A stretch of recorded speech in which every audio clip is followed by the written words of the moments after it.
Hi, everyone. Good morning, and welcome to this SBJ DC hosted session about how to be your own social media manager. This has been highly requested by SBJ DC members, and data seems to back that up.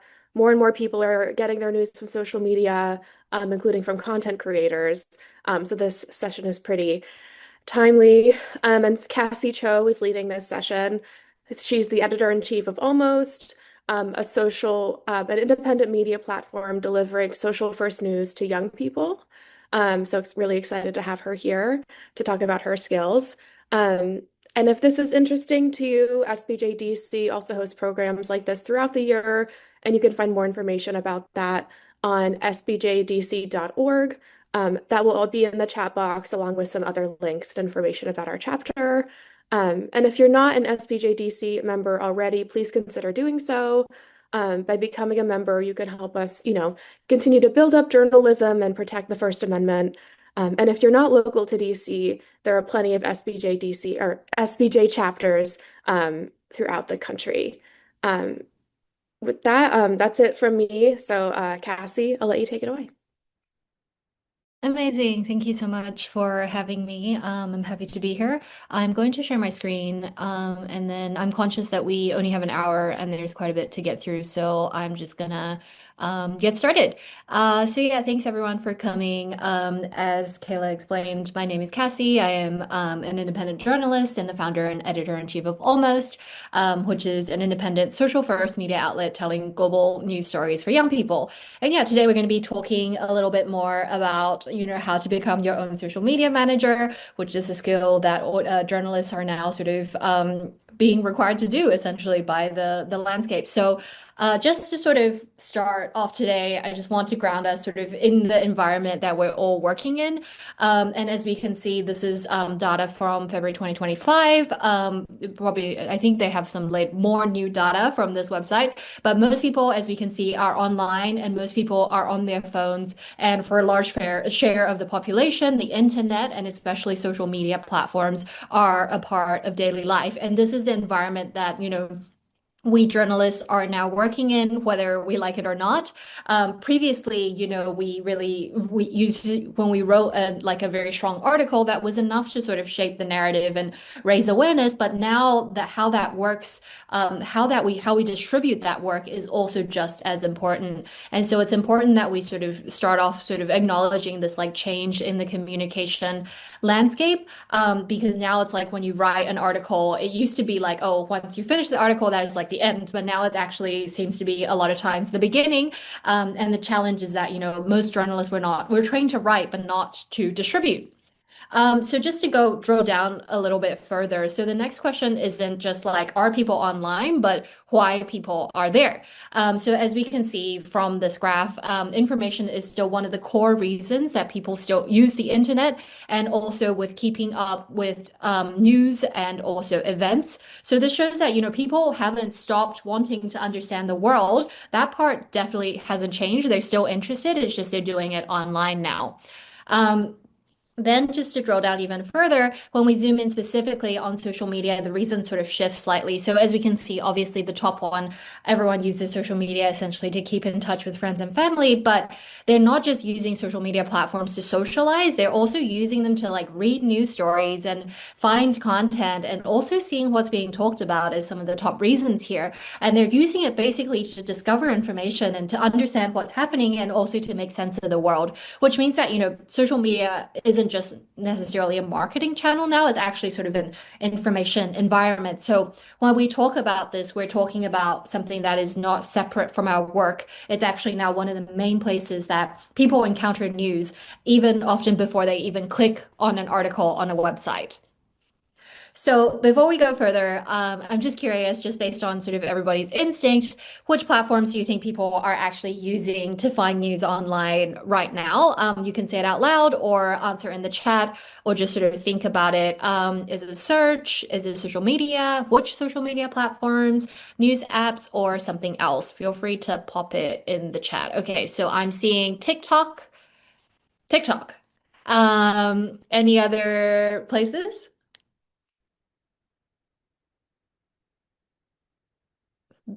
Facebook? Yeah? Instagram, Facebook, online search. Amazing. I'm seeing lots of answers. Yeah, those are definitely some of the places that Blue Sky, yep, big one for journalists. Those are some of the places that, people are getting their information from. And a lot of them, as we say, besides online search, is also LinkedIn, yeah, is social media platforms. And, Instagram was mentioned, and you're right. Instagram, has really morphed into this information powerhouse. It really used to be this place where, you would share photos of your beautiful brunch, your beautiful, holiday or your cute dog. But now over time, it's actually become, especially since like COVID and also the Black Lives Matter movement in 2020, it really sort of exploded into this informational powerhouse where, people are using it as a hub to like share information and also for advocacy, and but for our sort of our purposes, for understanding the world, sharing news, and also reading the news. And another big shift that we're also seeing is not just about platforms such as Instagram and also obviously TikTok.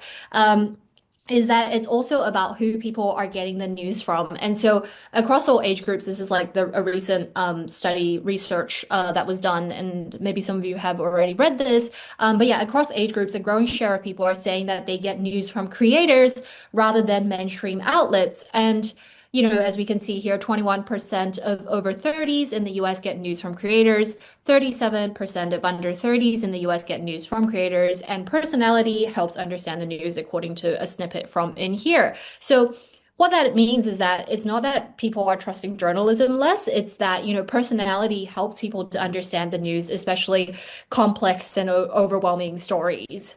Um, and it's not just happening sort of on the audience side, this sort of shift. It's also happening within journalism itself, because right now, roughly a third of journalists now describe themselves as creator journalists. So what this is telling us is that, more journalists are experimenting with publishing and distribution outside traditional pathways. So now that we sort of set the context, the question becomes, how can we sort of take advantage of this shift? So whenever we talk about, getting on social media, most people think the first question is like, what should I post? But actually, the more important question is to take a big step back and think very big picture, about why should people follow you in the first place? And to really think about, what is your ultimate goal as a journalist? So it's to think about sort of your mission, essentially. So your mission is not just like a slogan, but it's more the reason why someone should reliably come back and, visit and read your work and consume your work. This applies whether you are a reporter or at a newsroom, or if you're a freelancer, or if you're just someone starting out, even if you work for, a newsroom and you're running the social media channels for a newsroom, you always should start very big picture and understand what is your ultimate goal. So you don't need something that's perfectly worded, like a mission statement in that sense, but you have to sort of have that clarity around what you are trying to achieve. And so once you're clear about your mission, everything else like platforms, formats, what should you post, your goals, it becomes a lot easier. So once you're clear on your mission, the next question is not like, oh, how often should I post then? It's actually to think about it, to drill down even further and to think about what role should social media actually play in my work. So as we know, social media is one of the forms of distribution alongside, newsletters, homepage, search, and syndication. And it can help people discover your work and understand why it matters or follow a story over time, even if they never like read an article. But not every piece of journalism needs to live on social media, and that's okay. But you need to know what specifically are you trying to do with social media? How will social media help you to achieve your goals? So you can, yes, I've just said the first question. The second one is, what does it do that other forms of distribution don't? And when does social make sense and when does it not make sense for the work that you are doing? So once you're clear on what social media is for, then you can actually think about the next thing, which is your target audience. Like, who are you actually trying to reach? So most of the times journalists will say that their audience is the public. But when you're deciding, sort of how and where to share your work, that's usually too broad to be useful. So it really helps to separate it into your audience into three groups. So number one, who already engages with your work, so the people who are already paying attention. Number two, who do you want to reach more of? So the people you want more of to read your content or can engage with your content. And third, who needs this reporting even if they don't know it yet? So the people who most need this information. And so the point of this is that you need to know who your audiences are because different audiences exist in different places and they have different needs. And so once you know who you are trying to speak to and who you are trying to reach, you can then start to make clearer decisions about platforms and also about formats.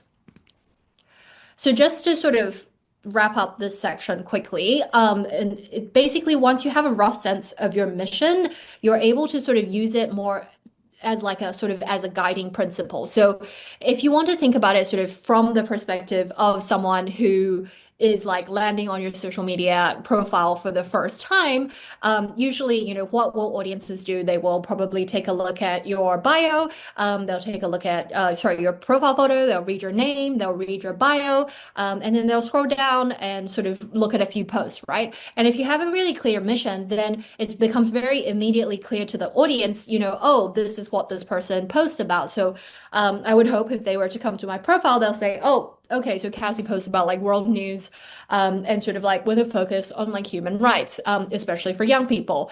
And that is something that I'm interested in. And if they feel that that is something that they're interested in, they'll be willing to click follow. But if they go to someone's profile and there's no clear mission and it's sort of like a little bit of this stuff and a little bit of that stuff, then it becomes really confusing for your audience because this person is going to be like, I don't really understand what this journalist posts about or like why I should follow them, going back to the mission.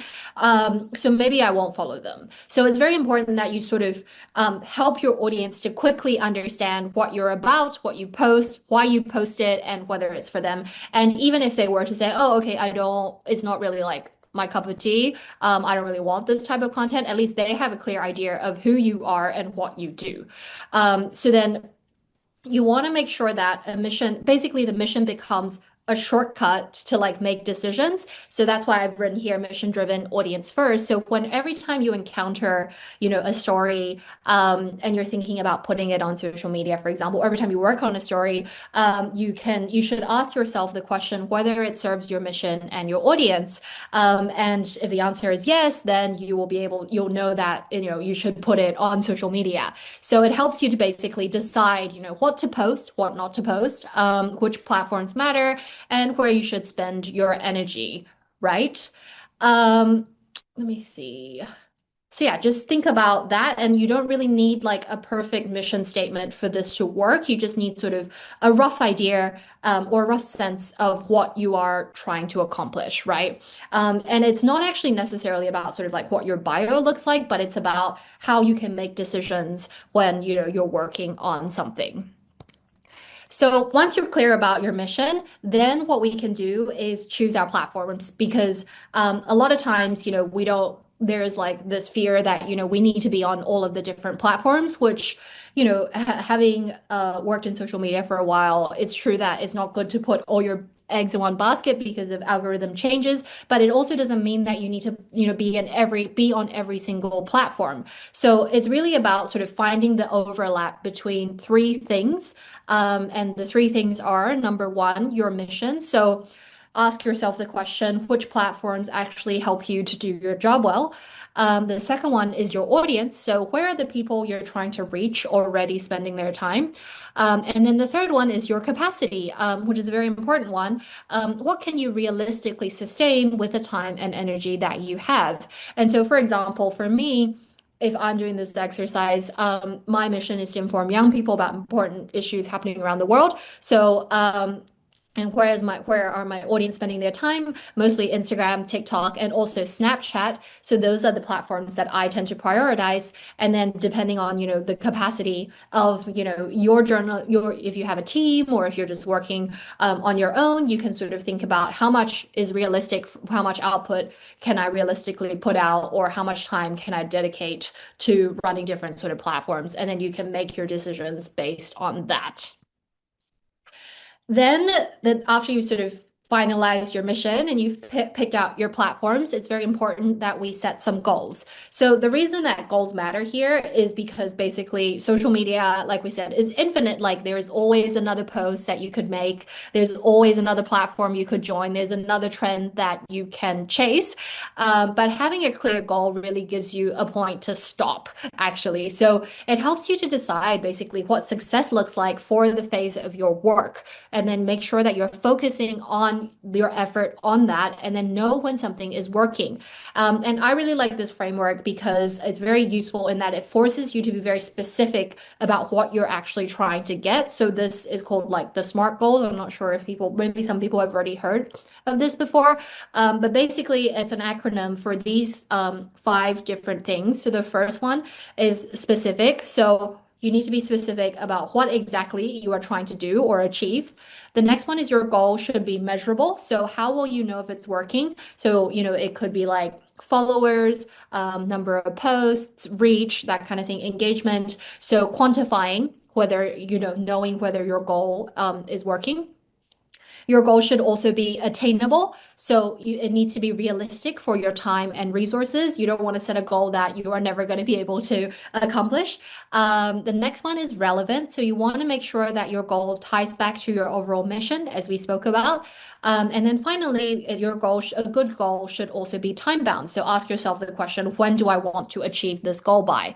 So just to give a quick example, I will post one short, just imaginary journalist, I will post one short explainer a week on Instagram for the next 2 months to test whether this helps new audiences find my reporting. So this goal is specific because we're trying to accomplish this thing of helping new audiences find my reporting. That is relevant to, say, this journalist's sort of overall mission.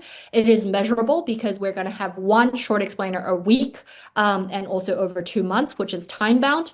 It is attainable, hypothetically, based on this journalist's sort of capacity. And so this is like an example of a goal that you can sort of set for yourself, so that you can look back and actually understand if what you're doing is working and whether you're putting your effort into something wisely or whether you should try something else and ensure that you're actually like, accomplishing your goals. So now that we've chosen where to focus, formats are basically what help you to show up consistently without having to start from scratch each time. And so think of these as sort of repeatable ways of sharing your work and not things that you always need to do all at once. So these are just some of the common content formats at your disposal, and obviously you don't have to do all of them. Usually just like two or three is enough for most. So yeah, we have X, Threads, Blue Skies, Post. So these are really good for linking out to articles, adding context in real time, and narrating reporting as it happens. Then we have LinkedIn posts, which is really useful for professional visibility, explainers, and showing the thinking behind your work, especially for industry and also like policy audiences. Then we have newsletters. So newsletters are, where you can go deeper and build that continuity for people who sort of want to follow your work over time. And then we have graphics and carousels. So these are really helpful for breaking down sort of complex stories, timelines, or key takeaways in a visual way. And this is really good for platforms like Instagram, and also like TikTok, and sometimes now also on LinkedIn and Facebook as well. And then finally, we have social videos, which are short native videos that work really well for, explaining what's happening and sort of why it matters, and especially for people who are encountering your reporting for the first time. And so obviously you don't need to do all of these. Most people only need like two or three that you can consistently use based on your mission and your goals. And there are also obviously some other formats that you can think about. For example, Instagram stories and IG broadcast channels, which are really good for sort of behind the scenes updates and really like connecting with your audience. And there are obviously a lot of other things that you can think about, but these are generally the ones that are quite common and can work quite well for journalists. So with all that said, now we're going to go into a little bit of like, now we've set, our mission and our goals and chosen our platforms and our formats. Now I'm going to talk a little bit about some of the best practices for digital storytelling, especially when it comes to creating content, sharing your work on social media.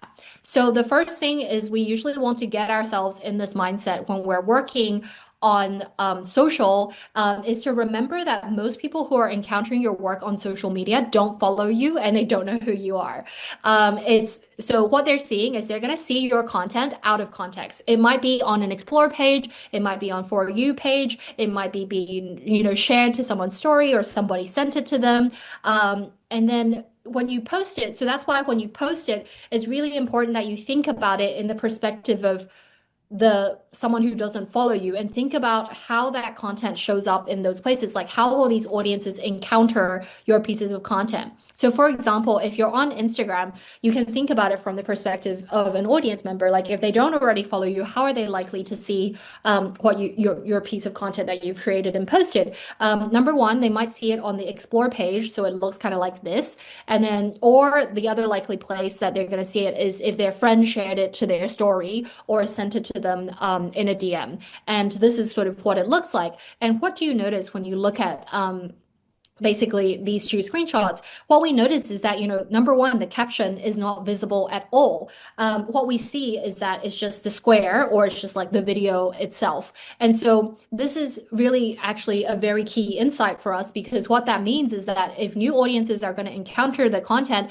they will not be reading the caption. The caption literally is not visible to them. So if you put all of the important information and you put your story in the caption, they're not going to see it. So we need to then think, okay, so if they're not going to be able to see the caption, how can we tell our story in that square itself? And so you also want to do this exercise, not just for necessarily Instagram, but depending on which platform you do, the same way the mindset also applies to, say, like, for example, you're writing a tweet, which is like to promote your own work. You can think about it, put yourselves in the shoes of someone who's just online and were to encounter your tweet. Then you can ask yourself the question, if I don't follow me and I suddenly were to see this tweet, is this something that I would want to share? Is this something that I would want to retweet? And if the answer is like, no, I would feel weird retweeting that because that's like very personal or something like that. It's like, I wouldn't want to promote this person I don't understand. That I don't know, then maybe you need to write your tweet in a way that, if you were to encounter it as like a stranger on the internet, you would be happy to sort of like retweet it. So it's always important to sort of put yourself into that mindset. And that is the general mindset you should always be in when you're creating content for social. So it's not about what do I want to say, but it's like, how is someone encountering this for the first time? Then another principle, and journalists know this very well, the inverted pyramid. So what's interesting is that, what works for journalism actually works really well on social media. Because when you think about it in terms of how people consume content, most people don't watch the entire video. They don't scroll through the entire carousel. Like, think about how you yourselves consume content. A lot of times people don't finish consuming the entire piece of content because there is so much content out there. So what that means is that we can't be putting the most important information at the end of our video or halfway through our video. We need to always be leading with the most important information at the beginning. And this is also where the basics really matter. So this is in terms of like the who, the what, the 5W and the 1H, even though it's like super basic, but the who, the what, the when, the where, the why, and the how. And I'm just gonna show this video, and please tell me if the sound doesn't play. Here's how to gossip for the boys. I was a chronic passive participant in the community, not caring about other people's business. But a relationship taught me gossip is valuable. Let's learn, guys. First of all, if your partner asks you for gossip, you need to start framing it differently. Instead of thinking of it as gossip, think of it as community newsletter. Gossip may have some sort of negative connotation to it, but when you think of it as a newsletter, suddenly everything is newsworthy. It takes a bit of time. So what makes a great newsletter? Information. If you struggle to get more information, just remember remember the 5W and 1H. What, when, where, blah, blah, blah, and how. If your friend break up, don't just say that's sad, bro. Ask what happened, who break up with who first, where, was it public, was it private, when, is this fresh or is this old news, and why, and lastly how did the whole process happen. This is a good chance for you to be a good friend also lah. Last time I don't know how to handle when somebody tell me a bad news like breakup, but the 5W and 1H helped me a lot lah. And lastly, remember, your memory must be good. You cannot just write notes when somebody tell you T. You need to improve your this one. Pay attention, don't miss out details. If you ask the 5W and 1H, but if you cannot remember any of it, it's not gossip, it's a missed opportunity. Improve your memory, eat your carrot, vitamin E, C, A. Just try to remember lah guys. Good luck. So yeah, this is a very silly video, but it makes a really simple point about storytelling, which is that what he's describing is that gossip is basically just really good storytelling. So people want to know who did what, when it happened, and why it matters. And that's the same instinct behind the inverted pyramid and the 5W and 1H. And so yeah, we also just need to remember that, you know, a lot of people are encountering your work on social, don't necessarily have the background context that you have, you personally have, or you're used to assuming. So even if something feels really obvious to you, and it can be it's very easy for us to fall into this sort of mindset as people who are like experts and having spent a lot of time working on the stories that, you know, we are working on. It might feel very obvious to us, but a lot of times it's not very obvious to the general public or the audience. And it's not necessarily about sort of like dumbing things down in that sense. It's just about making sure that, you know, people can actually follow along with what's happening and get a general idea of what actually happened. And so the other thing that's also sort of tied to that is like one of the biggest mistakes that people make on social is also trying to say everything at once. And so I want to start off with showing an example from a CNN anchor, Max Foster, who is quite big on TikTok. I'm sure some of you have heard of him on TikTok. That illustrates this perfectly. So he doesn't have like a big long script. He doesn't have a big long analysis or an explainer. It's just one sentence. That is the whole TikTok. So we can watch this.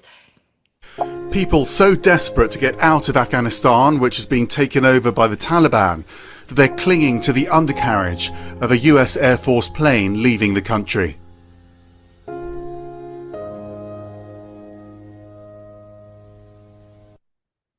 So yeah, that's it. That's the TikTok.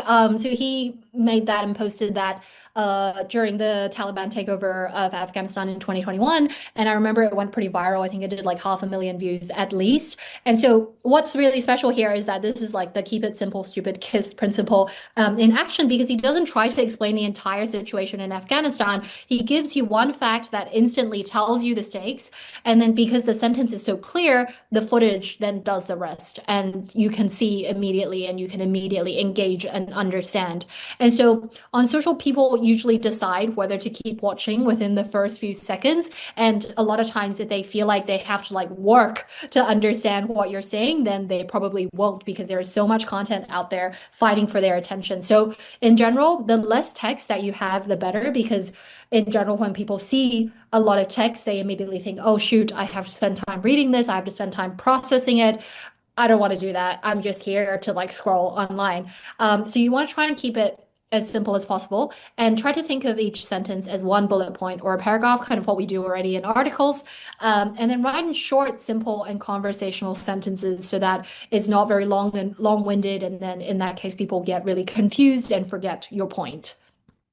So one of the simplest and most useful ways that you can sort of like do this is to ask yourself this question of how would I tell this story to a friend? So before you create anything, you should just ask yourself this question and think about it from the perspective of, you know, someone who is not your colleague, someone who's not your editor, someone who doesn't understand anything about this, maybe a friend who is very smart, but doesn't already know the background of the story. So then you can ask yourself, do this hypothetical exercise where you imagine how you would tell this friend, and it's really helpful when you can think of a specific friend or, you know, a specific neighbor, or like for me, I like to think of like because our target audience is young people, I like to think of like a young, maybe like a teenager from like maybe a teen girl from India who halfway around the world who doesn't know this story, for example. And then I would sort of do this exercise and think about how I would tell the story, explain the story to her. And then what I will do is I'll pay attention to the way that I structure the story, and also the language and the words and the vocabulary that I choose to use. And then you can use sort of pay attention to what you sort of lead with and that kind of thing, and what kinds of things you would leave out at the beginning. And then you can take that structure and then apply that to your social media content or your video script or your carousel, because that way it helps you to really like, I guess, like speak to new audiences, as we were speaking about earlier. And then just a little bit more on sort of like messaging before we go into like the visuals. So I want to sort of talk a little bit about how it's important to write like people speak, especially on social media. So this sort of headline exercise is not about changing facts. It's about reducing the work that the audience has to do. So this is a headline from BuzzFeed News from when there was the Christchurch terrorist attack, which happened in 2019. And so this was the Instagram post. The first one is the Instagram post that they had put that we had put out, because I used to work there. We had put out right at the beginning when the terrorist attack happened. And obviously, at that point, there was not a lot of information. Like, we didn't know the number of people who had been killed. We didn't know, like, the details around the gunmen, for example, or if there were multiple gunmen. And so the headline here says, multiple fatalities have been confirmed in a mosque shooting in New Zealand. And that is fine. Like, that gets all the facts out. But it does ask the audience to do a lot of work, because in everyday life, people don't necessarily encounter the word fatalities very often, especially in just like their conversations, talking to people, you know, sort of existing in everyday life. So people have to do a mental step of sort of thinking like, multiple fatalities. What does fatalities means? Oh, fatalities means people have died. So they have to take this extra step, which makes it a little bit harder. The barrier for them to understanding the story a little bit, the mental barrier to understanding the story a little bit harder. It's not that people don't know the word fatality. It's just they have to take this extra step. So how can we simplify this in a way to help them understand it a little bit more clearly without sort of, you know, changing the facts of the story or diminishing the rigor and professionalism of our work? So what we can do is we can change it to multiple people are dead after a mosque shooting in New Zealand. And that then becomes a lot clearer, because when people encounter that, they then are able to say, oh, I see that like people died. Now I understand that, you know, this is what happened. And that becomes immediately a lot clearer. But then, you know, this could still be improved, because when people encounter this word mosque shooting, it's actually very unclear. Like, is it a specific thing that happened? What does a mosque shooting actually mean? So what we can do is we can then make it even more specific and understandable. So the best version of this that we can do with the facts that we have at the time is that multiple people are dead after a shooting at a mosque in New Zealand. So that's really clear now. There was a shooting at a mosque and people are dead. And now that's really, really clear compared to the first one, because people don't go around sort of saying to other people like multiple fatalities have been confirmed in a mosque shooting in New Zealand in everyday life. Whereas if you said something like multiple people are dead after a shooting at a mosque in New Zealand, that sounds a lot more natural and so much easier for people to understand and also sort of connect with in that sense. So plain language doesn't necessarily make something less serious. It just makes it a lot more accessible. And this is already something that we do when we explain our stories out loud to our friends and family. It's just social media is just asking us to sort of do that earlier in the process. So now we're going to go into the visual aspect. So as we know, a lot of the social media platforms that, you know, people are getting their news on, or most people are spending their time on, are very visual, such as Instagram and TikTok. And these are some of the principles in terms of like visual storytelling that really work and like help people to better engage with your stories. So the first one is show, don't tell, which I know gets thrown around a lot. And I know that editors are always telling people to write, to like show, don't tell in their writing, but this also works for social as well. So I'm just going to show you two examples, and one is telling and one is showing. And again, this is from the Christchurch terrorist attack. But then on the left here, we have a headline, a graphic with a headline and a generic image of Jacinda Ardern, the New Zealand Prime Minister at the time. And so it says, New Zealand's Prime Minister said she will never say the Christchurch terrorist's name. So this one essentially tells people what happened. But if you were to come across this image and you or an audience member who weren't very plugged into the news, you would have no context. You're being told what has happened, but you're not really like oriented. Like you don't understand. First of all, if you don't really follow the news, you might be like, who is this woman? I don't know who she is. And then you might be like, I don't understand what's going on. What is her connection to New Zealand? Why will she not say the Christchurch terrorist's name? And even if you do know it's just an art and it's not really clear, what she said in this moment, where this photo was taken, is it even related to the Christchurch terrorist attack?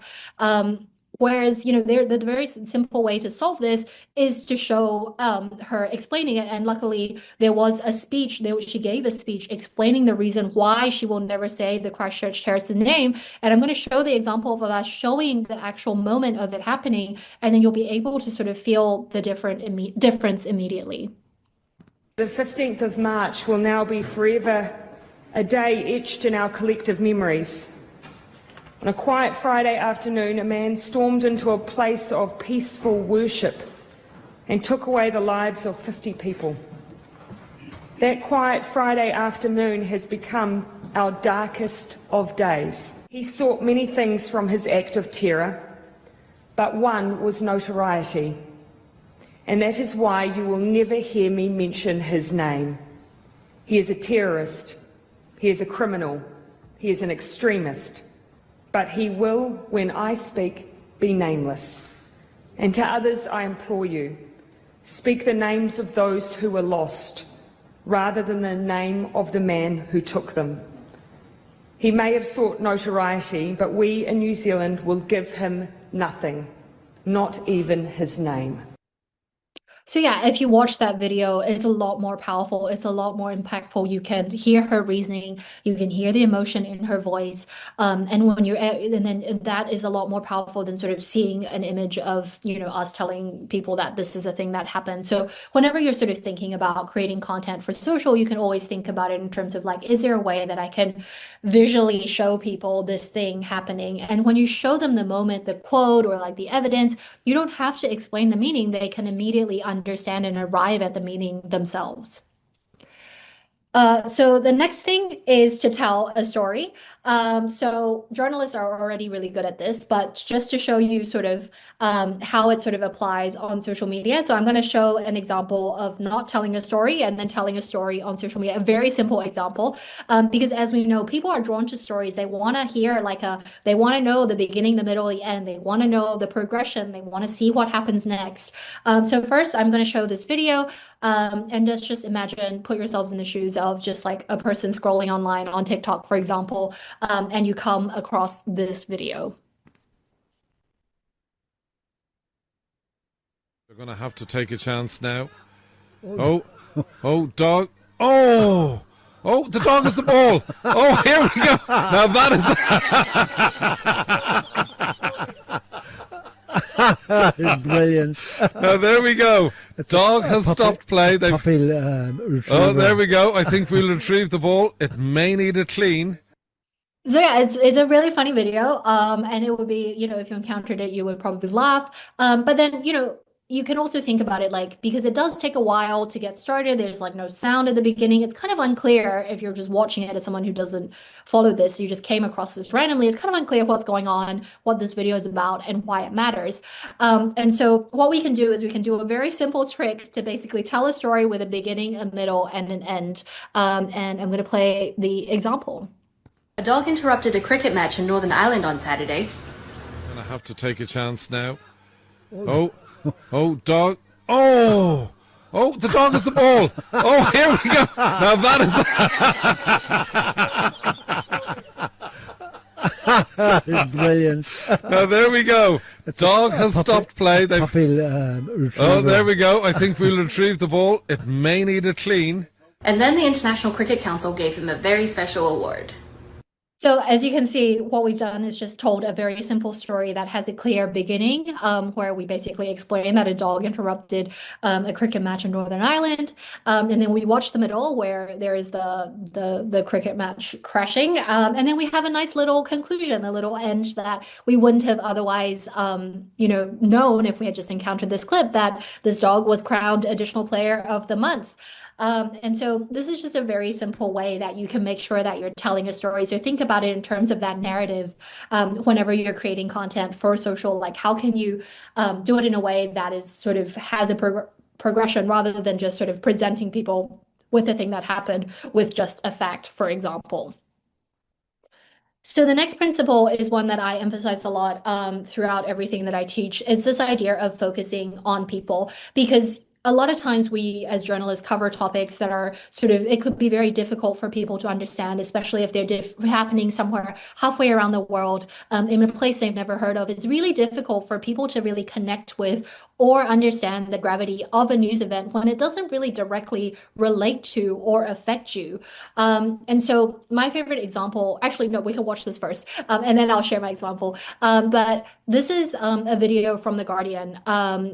Just a warning that it has no sound, but it basically showcases the devastation, the destruction in Gaza. So I'm just going to play this first, but this doesn't focus on people, and then we can look at one that focuses on people.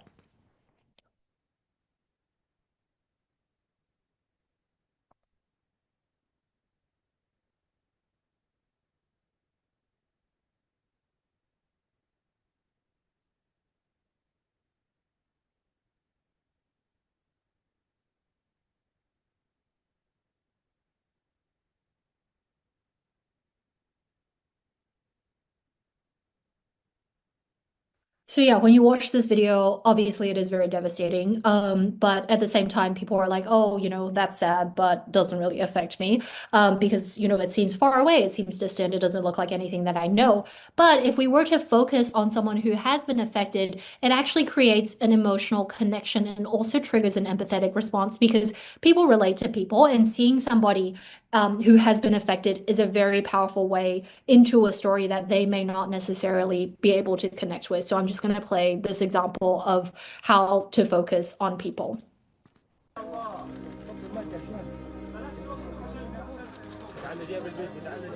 في الولاد بتجمع منا في الولاد معلش إنا لله يا أشرف وإنا إليه راجعون ارجع يا شباب إنا لله وإنا إليه راجعون جوالك يا حسن بالكاش يعني احنا المصيبة كبيرة حقيقة، خصوصا انها بحق اطفال يعني ونساء لا اكثر ولا اقل، يعني عدد كبير من ويقصف المنزل.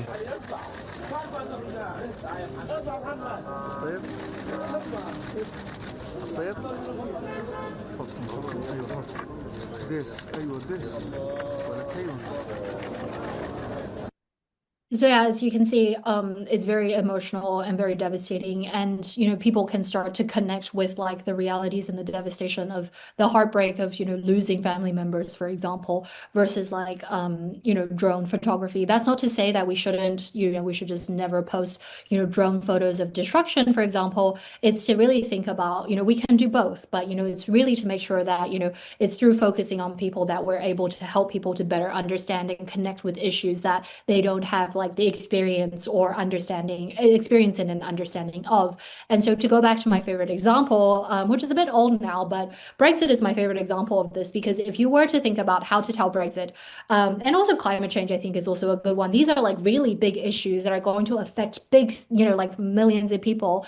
But then it's also very difficult to sort of showcase that visually on social media. For example, for Brexit, how are we going to show it visually, like a map of the UK breaking apart from Europe, which is what like a lot of people did. But then when people see that, they don't really understand, how that is going to have an impact on their lives or on people's lives. But whereas if you focused on, say, for example, telling the story of someone who is no longer going to be able to get their life-saving medication as a result of Brexit, then that becomes a lot more real, because then people are like, oh shoot, I also my friend also needs that medication, or that person looks like my aunt, or what would happen if my mother also relies on medication, if she were not to get her medication, she would also be in a similar situation. And that's when it really becomes sort of very real. And so it's like whenever we're sort of telling these stories on social media, is to really think about, how can we showcase the people who are affected or will be affected and impacted by whatever is happening, for example. So the next thing is I want to show a story it's sort of tied to the previous point. So I want to show an example of a story that could have been told in a very sort of traditional and explanatory way. But then instead of sort of just telling people about it, we let them sort of experience it with us. So basically, this is a video that I made when I was at BuzzFeed News. We went to South Korea for the Winter Olympics. I think it was 8 years ago now. And so when we were there, we wanted to do a piece on plastic surgery, which is really big in South Korea. But instead of sort of doing it the traditional way where we sort of, film a sort of like documentary, we decided we wanted to experience it. And so my teammate did not get plastic surgery, but she went and got a plastic surgery consultation, and we filmed the entire thing. And so this is just the beginning of the video, but I'm just gonna play it, and then we can talk a little bit about it.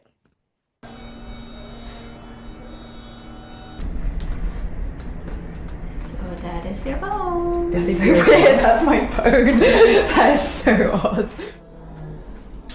Yeah, the problem is that your skin is a little bit, you have some fat here and here, so here and here. So yeah, it's really like immersive in the sense that, you're right there with her watching her get her x-ray done, and then you see like her skull on screen, and then to hear the horror of like the doctor being like, oh, you have some fat here and here. And it becomes like a really immersive experience, as if we're taking them on this journey with us, because you could imagine it in terms of like a shot of the empty x-ray interview with a doctor, but now we're watching a person sort of go through this, and that sense of immersion is what's like keeping people watching.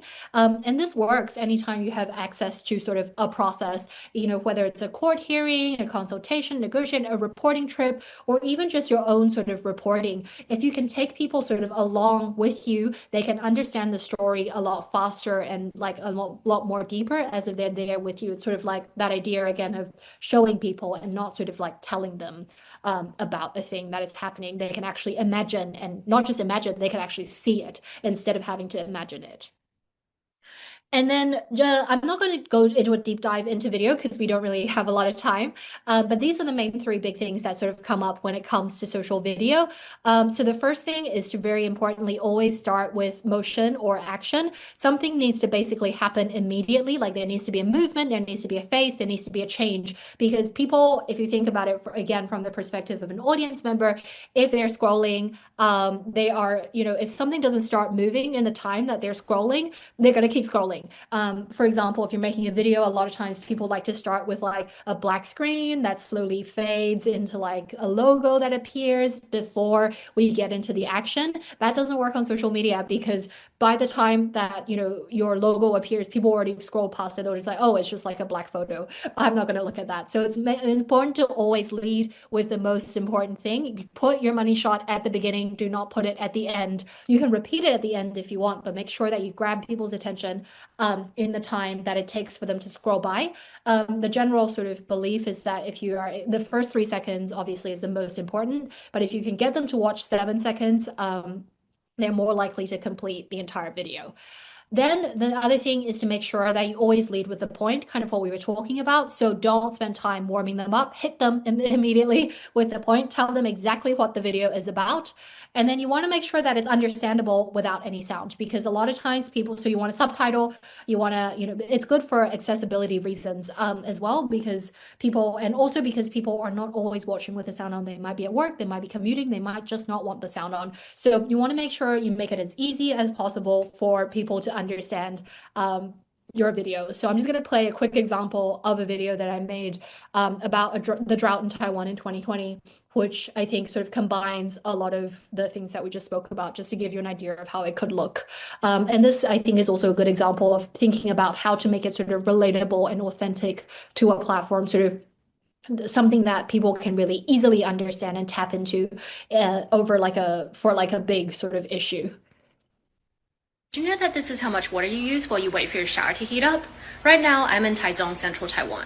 We're currently undergoing our worst drought in 56 years, and the government has turned off water for everybody for 2 days a week. As a result, we're having to save water however and whenever we can.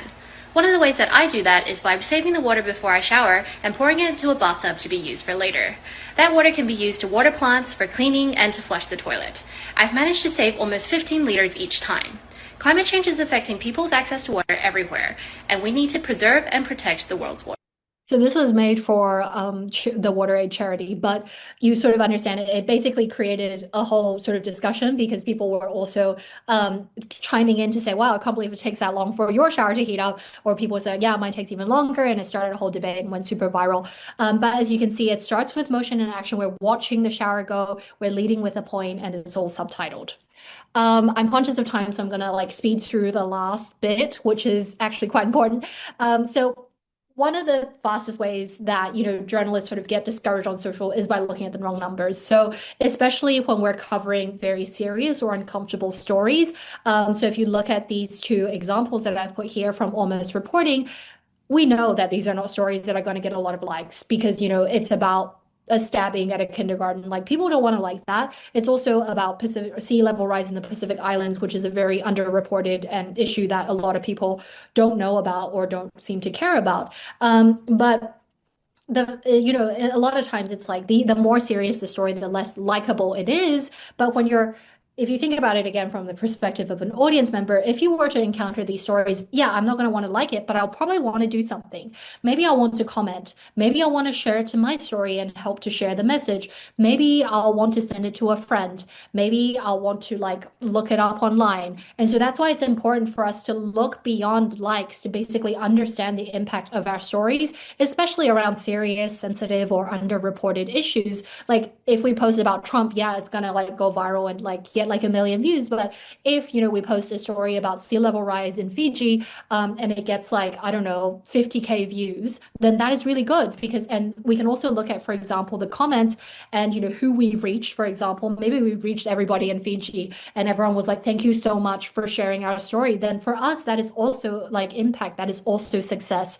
Or maybe we were able to reach new audiences who we were never able to reach before, and then they began to follow us. So we can think about, as I said, comments, not just like the quantity, but also the quality of the comments and the sentiment.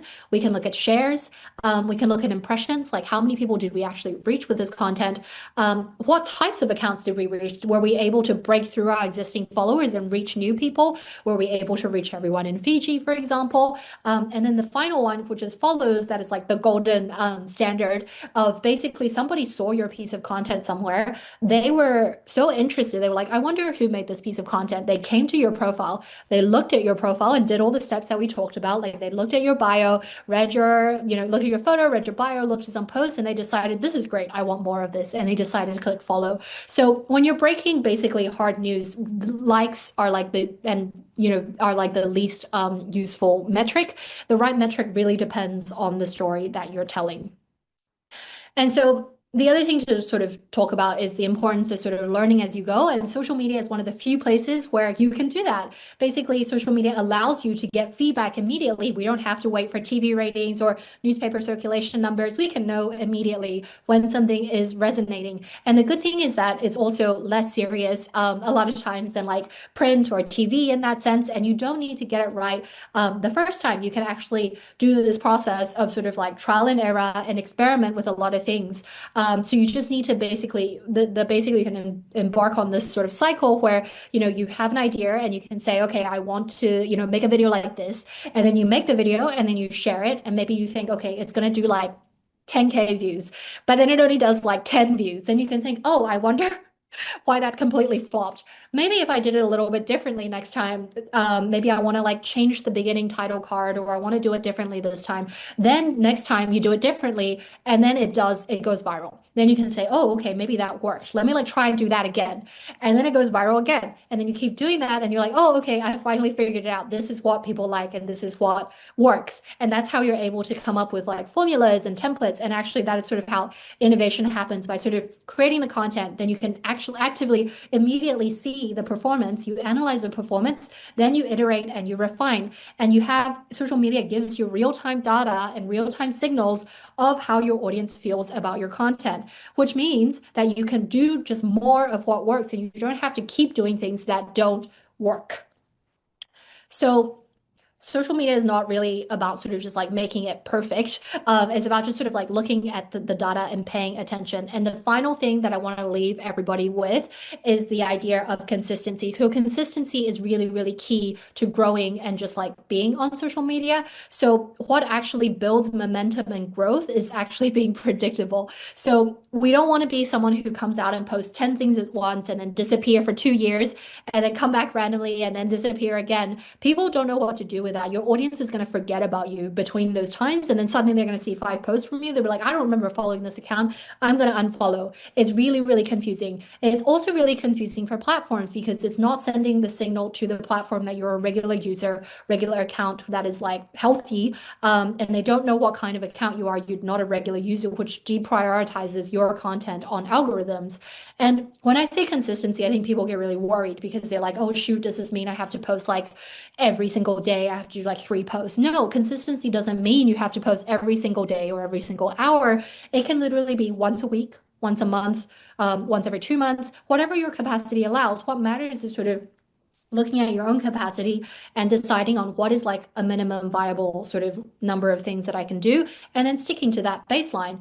It also gives you the opportunity to continue to learn. So if you start posting regularly, you can start getting those signals from the data, and then you can actually get the feedback and you can slowly adjust. So if you just post randomly, you don't have enough data to learn from. And so you can obviously use different tools to plan. We at Almost use Notion, but we have a very big operation. You can use Trello, Asana, Google Docs, whatever works for you. But just sort of, it's a matter of sort of like deciding how often you want to post and setting those goals, as we spoke about, in line with your mission, and then just continuing to sort of stick to it and iterating and refining, but making sure that regardless of what you do, you sort of stick to your mission. And yeah, that's it. I know we don't really have much time, so I'm going to quickly stop sharing, and we can do questions. Yeah, I think there are a couple in the chat. Um, Amazing. what techniques are effective for publishing written content on a dominantly visual platform like Instagram? If you could go more into that. Yeah, definitely. I think that's a great question. Actually, Instagram is really good for info-heavy content. There are options to a lot of resource like posts tend to go viral, especially like carousels. You can have very like info heavy carousels as long as they sort of tell a good narrative and they're like not overwhelming. Like the text still needs to be readable, obviously, but you want to make sure that you have that sort of, again, the principles we talked about. You tell a good story. You make sure to keep it as simple as possible, like as little text as possible, but you are able to still squeeze a lot of text in. And as long as it has like that resource, I think that feeling of like being useful and valuable to audiences, it will do quite well. And the other format is also through videos. So sort of, you know, writing a longer script, creating a longer video. So that's not to say, usually like shorter videos do perform better on social media platforms like Instagram and TikTok, but that's not to say that long videos can't either. I think it's also a matter of how well you sort of, adopt these principles and keep people engaged. But it doesn't, like carousels don't even need to be like beautifully designed if people don't have the capacity. It can be, very simple, text on like, a background. As long as like the content itself is good, then people will be willing to sort of engage with it.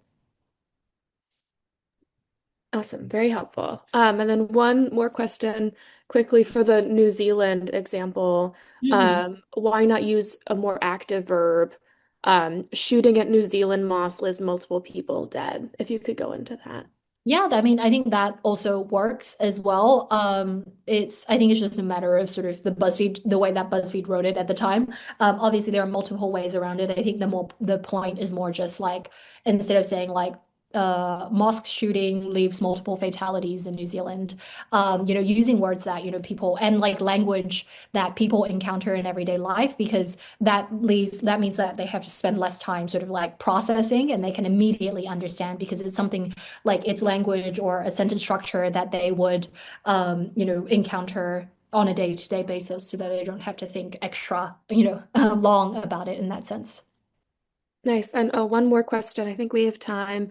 Um, what would you suggest to international journalists who may have audiences in different languages? That's a great question.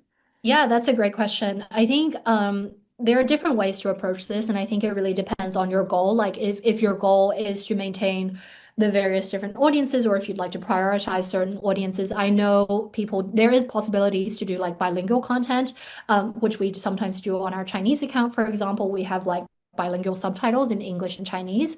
And I've seen this with a lot of different accounts that have different sort of audiences, or people sometimes make two accounts, but that again depends on for different languages and audiences depending on your capacity. So I think again is really going back to sort of what is your goal, like who do you want to grow more of, or who are the main audiences you're trying to serve, and then figuring out a format that is easy and for you to basically work on. Awesome. Awesome. Great. Well, it's exactly 9 now. Thank you so much, Kassy. This was super helpful. Um, yeah, thank you so much. And So yeah, much. put in the chat, visit spjdc.org. We host programs again throughout the year. Please become a member. That's also on our website.